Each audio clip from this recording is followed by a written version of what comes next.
Gente, que destruição lá na Turquia e na Síria, né? O último número que eu vi antes de começar essa gravação, quando são agora, nesse momento, 9h30 da manhã, o último número era de 3.800 mortos. Mas sabemos que esse número vai aumentar porque tem muita gente no hospital e muitas pessoas que não foram encontradas ainda no meio dos escombros, não é? Qual é o motivo desse e de outros tantos terremotos que já ocorreram naquela região?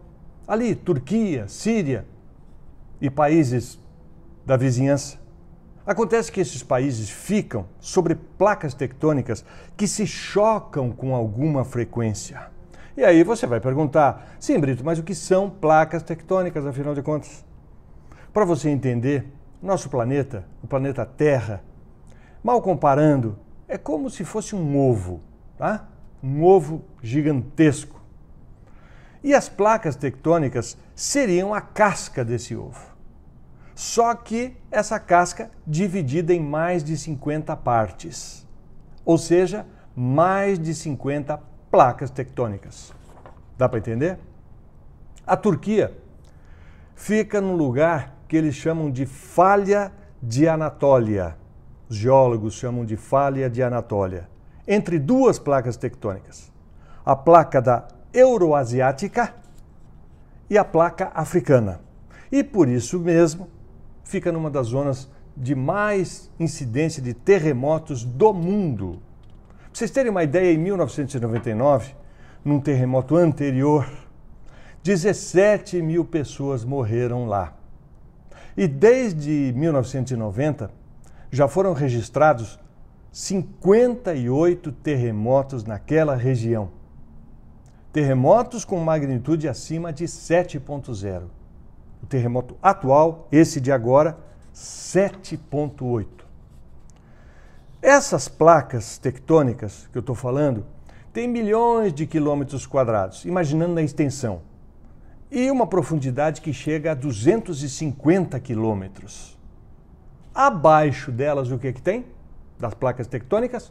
Abaixo delas tem o magma da Terra, que é uma camada de material derretido a 1.200 graus centígrados, uma mistura de rochedos, gases, magnésio, enxofre e outras coisas. Acontece que isso está em ebulição permanente. Vira e mexe essa camada, esse magma se desloca lá por baixo, fazendo com que uma placa tectônica se choque ou se sobreponha a outra placa tectônica. E é nessa hora que ocorrem os terremotos, provocando toda a destruição que a gente está vendo agora, mas não é a primeira vez, né? A depender, evidentemente, da intensidade dessa movimentação. Os 5 maiores terremotos da história foram ainda piores do que esse de agora. Na Rússia, em 1952, magnitude 9.0. No Japão, em 2011, esse eu acho que você já lembra, porque tem imagens, magnitude 9.1. E morreram 15.703 pessoas, com 5.000 feridos. E teve aquela tsunami, que foi nesse terremoto do Japão, aquela tsunami que se espalhou e que a gente ficou impressionado. Foi a primeira vez que a televisão registrou uma tsunami. Essa tsunami destruiu 332 mil edifícios, destruiu 2.000 estradas, 56 pontes e 26 ferrovias.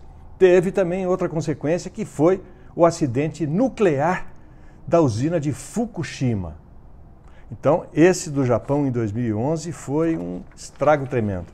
Mas teve o da Indonésia também, em 2004. Esse foi 9.1 na escala Richter. E olha quantas pessoas morreram. 283 mil mortos, 14 mil desaparecidos. A onda gigante no terremoto da Indonésia, o tsunami, chegou a 10 metros de altura na costa de Sumatra. No Alasca, em 1964, foi o segundo maior terremoto da história, magnitude 9.2, houve 129 mortes. Aí você vai falar assim, mas não morreu tanta gente que nem agora. Não morreu porque, claro, é uma região pouco habitada. Mas os tsunamis provocados a partir do terremoto do Alasca em 1964 chegaram até o Oregon e a Califórnia nos Estados Unidos. E o maior terremoto da história foi no Chile em 1960. Magnitude 9,5. A cidade mais afetada foi Valdívia, 1.665 mortos, 3.000 feridos, 2 milhões de desabrigados.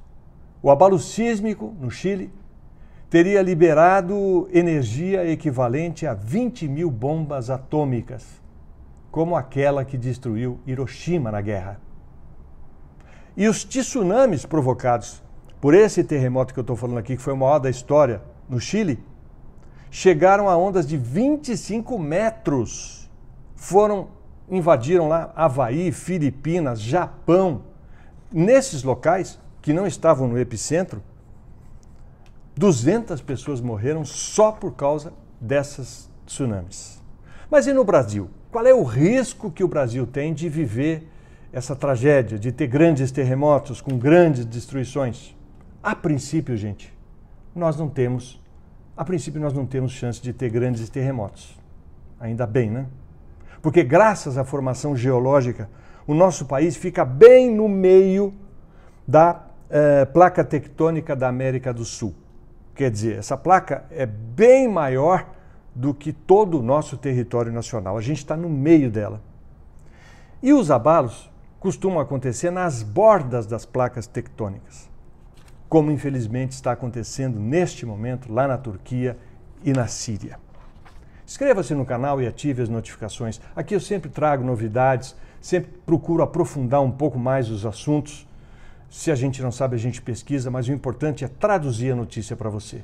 E nesse momento o que a gente tem que fazer aqui é torcer e rezar pelos nossos irmãos lá da Turquia, da Síria, para que eles encontrem o mais rápido possível sobreviventes e que de alguma forma eles reencontrem um caminho para reconstruir tudo o que foi perdido.